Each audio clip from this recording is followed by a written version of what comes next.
Shri Udayakumar, labour കോഡുകളാണോ, മോദിയുടെ labour കോഡുകളാണോ ഇപ്പോൾ ഈ കോറോ ഹെൽത്തിലെ ജീവനക്കാർക്ക് നേരിടേണ്ടി വന്ന ദുരവസ്ഥയ്ക്ക് കാരണം? ഈ തൊഴിലാളികളെ പിരിച്ചുവിട്ടുകൊണ്ട് ഞങ്ങൾ ആ ചർച്ചയിൽ പങ്കെടുത്ത ഒരാളാണ് ഞാൻ.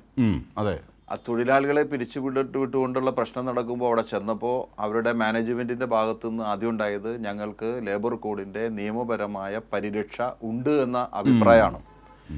ആ അഭിപ്രായത്തിൻ്റെ അടിസ്ഥാനത്തിലാണ് അവർ ഈ കൊച്ചിയിൽ 500ഓളം വരുന്ന തൊഴിലാളികളെയും കോഴിക്കോട് 200ഓളം വരുന്ന തൊഴിലാളികളടക്കം 800-ലധികം തൊഴിലാളികളെ ലേബർ കോഡിൻ്റെ നിയമപരമായ പരിരക്ഷ അവർക്കുണ്ട് എന്ന് പറഞ്ഞുകൊണ്ടാണ് ഈ തൊഴിലാളികളെ അവർ ഒരു നോട്ടീസും കൊടുക്കാതെ രാവിലെ തൊഴിലിന് വന്ന ആളുകളോട് ID കാർഡ് അടക്കം വാങ്ങി ഇന്നു മുതൽ നിങ്ങൾ തൊഴിലിന് വരണ്ട, അല്ലെങ്കിൽ ജീവനക്കാരായി ഇവിടെ തുടരേണ്ടതില്ല എന്ന അഭിപ്രായമാണ് ഈ ലേബർ കോഡിൻ്റെ ഒരു ദുരന്തമാണ് നമ്മളിപ്പോൾ അനുഭവിച്ചുകൊണ്ടിരിക്കുന്നത്.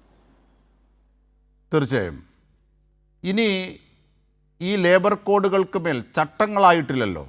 സ്വാഭാവികമായും തൊഴിൽ മേഖല എന്നത് കൺകറൻ്റ് ലിസ്റ്റാണ്. അതായത് കേന്ദ്രത്തിനും സംസ്ഥാനത്തിനും ഒരുപോലെ ഇടപെടാൻ സാധ്യതകൾ ബാക്കിയാക്കുന്നതാണ്. അങ്ങനെയാണെങ്കിൽ ഇനി സംസ്ഥാന സർക്കാരിൻ്റെ ഭാഗത്തുനിന്ന് എന്തൊക്കെ തരത്തിലുള്ള ഇടപെടലുകൾക്കാണ് സാധ്യത? ശ്രീ ഉദയകുമാർ. ഇപ്പോൾ LDF സർക്കാരുണ്ടായിരുന്ന എന്നോടല്ലേ ചോദ്യം? അതെ അതെ അതെ, എന്നോടാണോ ചോദ്യം?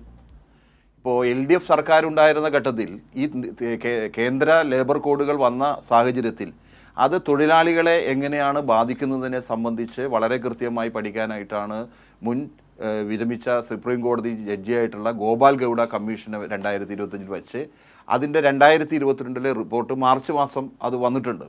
അതിൽ വളരെ കൃത്യമായി പറയുന്നുണ്ട് തൊഴിലാളികളുടെ ഭരണഘടനാപരമായ അവരുടെ അവകാശം, സാമൂഹ്യ നീതി, തൊഴിൽ സുരക്ഷിതത്വം എന്നിവ ഉറപ്പുവരുത്താൻ കഴിയാവുന്ന രീതിയിൽ ഇത് കൺകറൻ്റ് ലിസ്റ്റിലായതുകൊണ്ട് സംസ്ഥാന ഗവൺമെൻറ്റിന് ഭരണഘടനാപരമായ അത് ഉപയോഗിക്കാനുള്ള അവകാശമുണ്ട്. അത് വളരെ കൃത്യമായി കേരള സർക്കാർ അക്കാര്യത്തിൽ ഇടപെടേണ്ടതാണ്. പുതിയ നിയമങ്ങൾ പോലും നടപ്പിലാക്കാനുള്ള നിയമപരമായ അവകാശമുണ്ട്.